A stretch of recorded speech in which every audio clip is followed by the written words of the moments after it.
Դավ ես սաղ գիտակից տարիքում խուսափել եմ բռնությունից։ Դպրոցում, որ ինչ-որ բան էր լինում, ուզում էի կռիվ անեինք, ես չէի թողում։ Հիշում եմ, դու մեր խաղաղության աղավնին էիր։ Բայց հիմա մենակ սպանելու մասին եմ մտածում։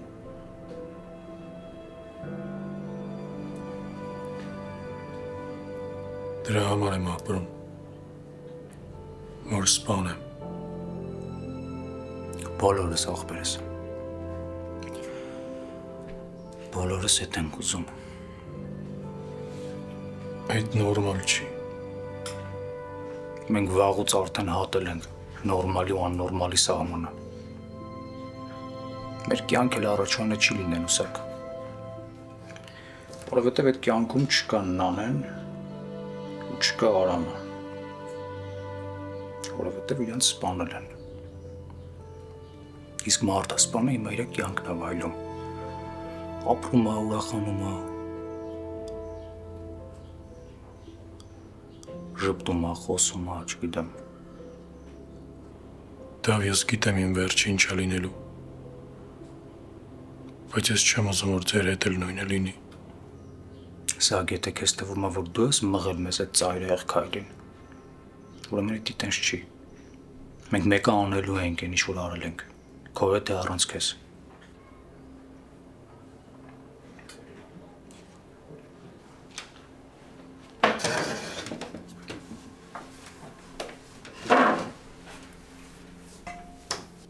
Ես փոքր երեխա էի, երբ որ հասկացա, որ իրական կյանքում չարիք կա։ Կարող ես պապուստունը։ Հա, ոնց չէ։ Թթի ծառ ուներ։ Ամառ այդ ծառից չենք իջնի։ Այդ տան կողքին ապրում էր մեր շատ սիրուն զույգ։ Մարինեն ու Արմենը։ Մարինեն շատ սիրուն կին էր։ Լուրջ եմ ասում, իմ կյանքում տեսած ամենասիրուն կինն է եղել։ Ես 12 տարեկան էի, երբ որ դեպքը տեղի ունեցավ։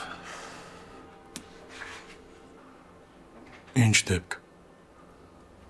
Մի օր Մարինեն ու Արմենը որոշում են գնալ ռեստորան։ Ու այդ բանին ներս է մտնում օլիգարխներից մեկի լակոտը։ Մոտիկանում է Մարինեին ու հրավիրում է դուրս։ Դե բնականաբար ամուսինը խառնվում է։ Միջամտումը չի թողում։ Ու բոլորի աչքի առաջ այդ լակոտի ախրանիկները սկսում են ծեծել ամուսնուն։ Մարինեին էլ գողանում տանում են ռեստորանից։ Հետո Երկար ժամանակ չեն կարողանում գտնել, չնայած բոլորը, ոստիկանությունը, բոլորը գիտեն ու մոտ կարա լինի։ Անցնում է մի քանի շաբաթ, Մարինեին գիշերով բերում են գցում են իրանց տան դռան առաջ։ Ծեծված, բռնաբարված ու մի աչքն էլ հանած։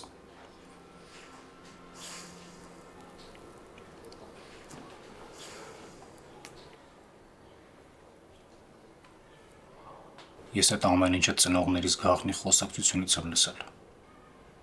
այդ ամասունին բռնեցին։ Չէ։ Ինքը ազատության մեջ է։ Իսկ ամուսնուն բռնելու ստիպել են, որ ասի ուրիշն է բռնաբարել։ Սակ ես չեմ կարող բառերով նկարագրեմ, թե այդ օրը իմ հետ ինչ ա եղել։ Այդ օրն է մանկությունը փլուզվել։ Ես այդ օրն եմ հասկացել, որ չարիքը, հրեշը ֆիլմերում մենակ չեն լինում, մեր հետ իրական կյանքում ապրում են, մեր հետ հավասար։ Կամ Մարինեն ու Արմենը հիմա։ Մարինեն հայտնվում է հոգեբուժարանում, Արմենն էլ ինքնասպան է լինում, չի կարողանում մեղքի զգացումով ապրի։ Իսկ մարդասպանը ազատության մեջ է մինչև հիմա։ Գիտես ինչ եմ մտածում սակ։ Եթե բռնեին ու պատժեին այն ժամանակ, Նանեն ու Արամը հիմա ողջ կլինեին։ Որովհետև անպատժելիությունը ծնում ավելի մեծ հանցանքներ։ ու ես չեմ ուզում ապրեմ այն զգացումով, որ մենք կարող ենք անել, բայց չարեցիր։ Որովհետև պետք է անել անհնարինը, ամեն գնով պետք է անել անհնարինը։